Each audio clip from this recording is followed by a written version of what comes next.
Saya mengutip pernyataan dari Inang ya. Resikonya apa sih Inang kalau sampai pada akhirnya istri Fedy Sambo ini ditahan kalau menurut Inang? Resikonya mungkin kesepakatan dilanggar, Sambo akan bernyanyi lagu yang tidak merdu sebagai Kadif Propam dan sebagai Kepala Satgasus Merah Putih.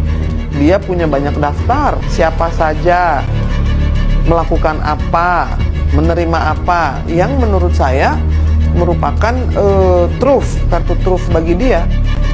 Jadi itulah saya pikir bahwa selama ini yang disangkal, yang kemudian dibawa kembali ke pelecehan, itu kan membuat publik menjadi semakin curiga loh.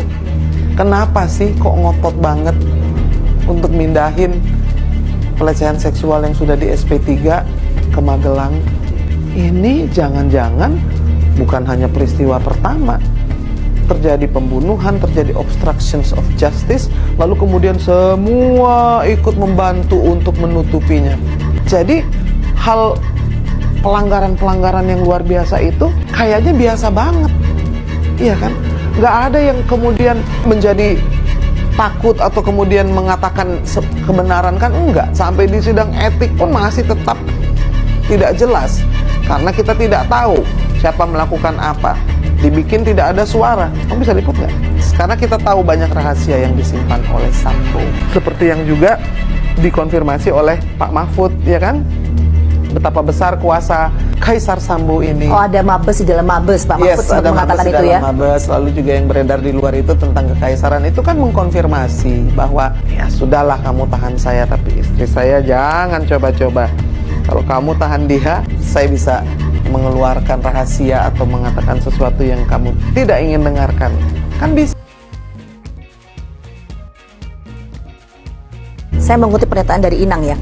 Resikonya apa sih Inang kalau sampai pada akhirnya istri Fedy Sambo ini ditahan kalau menurut Inang? Resikonya mungkin kesepakatan dilanggar, Sambo akan bernyanyi lagu yang tidak merdu sebagai Kadif Propam dan sebagai Kepala Satgasus Merah Putih. Dia punya banyak daftar, siapa saja melakukan apa, menerima apa, yang menurut saya merupakan kartu truf bagi dia.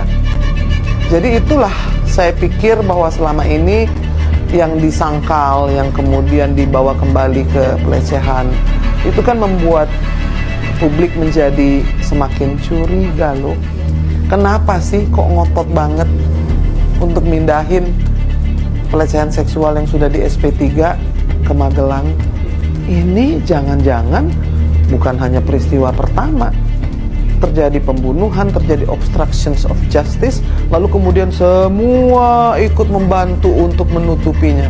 Jadi hal pelanggaran-pelanggaran yang luar biasa itu kayaknya biasa banget, iya kan? Nggak ada yang kemudian menjadi takut atau kemudian mengatakan kebenaran, kan enggak. Sampai di sidang etik pun masih tetap tidak jelas, karena kita tidak tahu siapa melakukan apa.